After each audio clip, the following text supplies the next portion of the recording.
Hey, you. Yeah, you're right there. Do you ever search up slightly random topics when it's like 3 in the morning? Oh, you don't? Well, I do, so... And it was through doing this that I learned that the process of publishing a game to Steam isn't as long as I probably would have imagined. For the most part, anyone who can make a game and can get a Steamworks account can publish it onto Steam. And as long as Steam approves of it, you have a game. So it got me thinking, how many people were so passionate and excited by the idea of their game that they were fine with publishing it for free? Because I theorize that a lot of free games are some kind of combination between a passion project between small groups of people, or funny ideas that started off as a joke, but probably went further than anyone expected. So today, I wanted to play some of the strangest free games that I could find on Steam.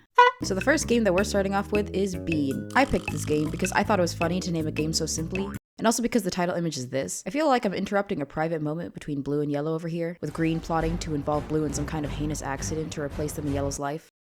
I was disappointed to find out you never see this character model actually used in the game, and the game itself has nothing to do with beans, because it's actually a first-person parkour game that is combined with the floor is lava. You do have a bean on the bottom right corner of the screen that acts as your arm to shoot out what I assume to be rope, or maybe it's like Nato where it has the strings, but that's as far as the bean goes in this game. Now bean to me is like the right-hand side of those content-stealing TikToks that, as much as you're trying to pay attention to the content on the left, you can't help but be very confused by the game being played on the right. Now personally, I found this game a little bit difficult to play because all your movements by default are so quick. Every single time you turn around, it was like that TikTok trend where someone says something like, when he's 6'5" and emotionally unavailable, and you turn around like, where? Overall, I think this game was okay. It's not something that I would play again because it's just not a type of game that I'd be super interested in, but for the time I spent on it, I think it was pretty okay. The next game that we have is Chair Simulator. Welcome to Chair Simulator. Chair Simulator. Chair Simulator. So the premise of this game is that you sit on chairs and that's about it. Or so I thought. See, when I went into playing these games, I tried to know as little about them as possible, so I avoided reading descriptions or watching the trailers if I could. So I picked them purely if they had funny pictures or titles. Now, when you start a new game, I was kind of under the impression that I was able to make a character that looked like myself, but I was sorely mistaken. Select your character. Oh my gosh, I've always wanted to go to VidCon. It feels like I got dropped off into a modern day breakfast club. And I'm Brian. So you're greeted by an entire entourage of mostly content creators who I'm fairly certain didn't license this game to use their face, so I'm not sure how they did that, who immediately start running at you for absolutely no reason. One thing I noticed right away was that everyone looks a bit like they got their skin shrink wrapped onto a mannequin. They look a bit like when a cartoon character gets punched in the face and it goes inwards. I just wonder who selected these people in particular to be the playable characters that make up this universe, because I just can't picture a scenario where all these people would be in a room together. Anyways, the voice out of the voice seemed to be getting impatient with me because it kept telling me to select your character. So I went with Mr. Beast because out of the lineup, he was the one creator that I watch and kind of recognized. Now, the character models from the selection page already looked weird, but once you're given the option to swivel around them while you're playing the game, they don't look much better. So you're put in this very bare bones room with widely spaced out furniture, so of course you gotta fill your room with chairs. Now, in order to get money, or in this universe sit points to buy chairs, you need to sit on some chairs. Mystery box. He looks so damn uncomfortable with his hands absorbed into his legs like that. And using these sit points, you can go to off-brand IKEA to buy some better chairs. One thing I found out early on is that you didn't need to just sit at home. You can actually pick up the chair, which for some reason floats on top of your head like you're thinking of chairs all the time, and you can sit inside the chair store, so you can immediately buy your chairs once you have enough sit points. I also like how when I upgraded to a beanbag, which is only slightly more comfortable than my original folding chair, not only do my hands continue to dig into my legs, but now my shoes are completely crushed. When you're looking at the different chairs, you're able to read descriptions about them, and it'll tell you the number of sit points per minute as well as the star rating for the comfortability of the chair. However, it seems like they're not too consistent about what each of the stars mean, because on one hand, you can have a 5-star chair meaning that it's very uncomfortable, but you can also have a 5-star chair that is somewhat comfortable, which is a very important distinction, I might add, because comfort is a very important thing in this world. Because if you sit on a chair for too long, you start to become uncomfortable and your rate of gaining sit points slow down. And if you pass the uncomfy region in the pain in the assometer, you get into the critical territory where if you don't stand up now, you will die. Which they really emphasize the point home by adding panic alarms the longer you sit on the chair. Though it really doesn't help that they take their sweet time reaching death's door, more like you're stuck on death's elevator and they're stopping on every floor. And when I finally got to death's door, I was kind of expecting something a little bigger, like an explosion, or like in Tom and Jerry where they drop a piano on you. But no, you just sit and stare into nothingness until you meet your doom. Riveting stuff, truly. When I started planning this video, I had a list of games that I was thinking of playing, and in the time between starting that list till now, they have since released a lively chair simulator, which isn't affiliated with the previous chair simulator, but the titles do sound like they're competing against one another. Oh, you're chair simulator?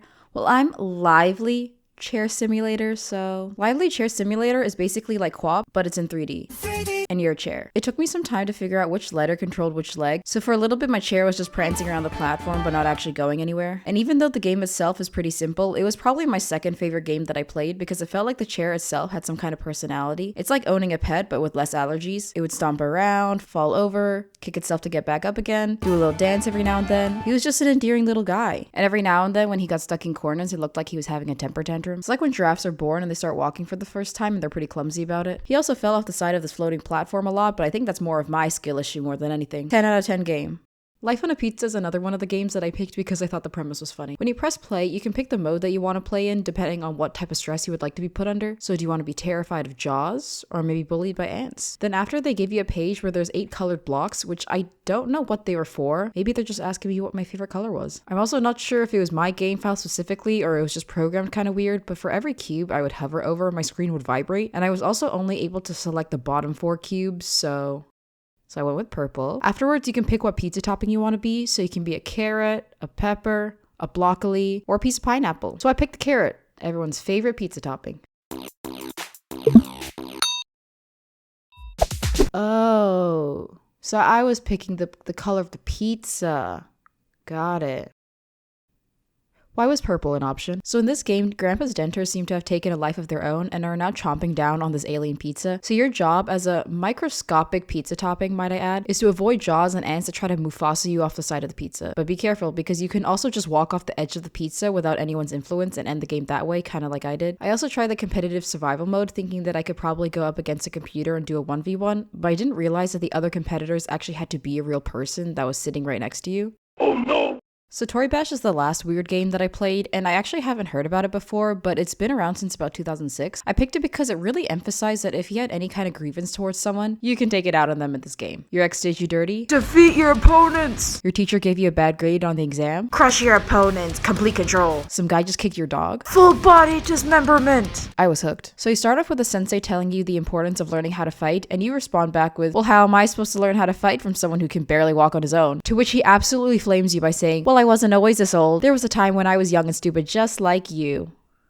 Also, I don't need the stick, it just makes me look like a cool guy. You then flash back to this very elaborate fight sequence between your sensei and this guy with like a spring onion-esque mohawk. It's actually quite a gruesome fight. Like every time someone gets hit, they just start pouring out blood. Gross. So now you're onto the tutorial portion where you start to learn the game mechanics, like how to contract and relax your limbs, how to move your body, throw punches to earn points, which I do with partial success. You also learn how to kick your opponents, and hopefully you can learn how to not fall over after you do so. So when you start learning specific moves, your sensei really iterates to you that you have to remember what to move, and then he throws that all the way by saying, actually put all the moves that we just learned into a memory book so you can just click them, and in the middle of your fight, it will just do it for you. Anyways, it's now time to use all the skills that you have learned in your very first fight. Now the goal is to push your opponent onto the floor or to push them outside of this box. And I was really bad at this. I think I was so preoccupied with standing up that I wasn't actually paying attention to whatever my opponent was doing. I don't know what this move is, but I didn't learn that. And finally, after many losses, by a technicality, I won the fight. Yeah, suck it, Yuke! So those were some of the strange free games that I found on Steam. I'm sure there are more weird games on Steam that I could play, so if you enjoyed this video, then let me know and maybe I'll do it again in the future.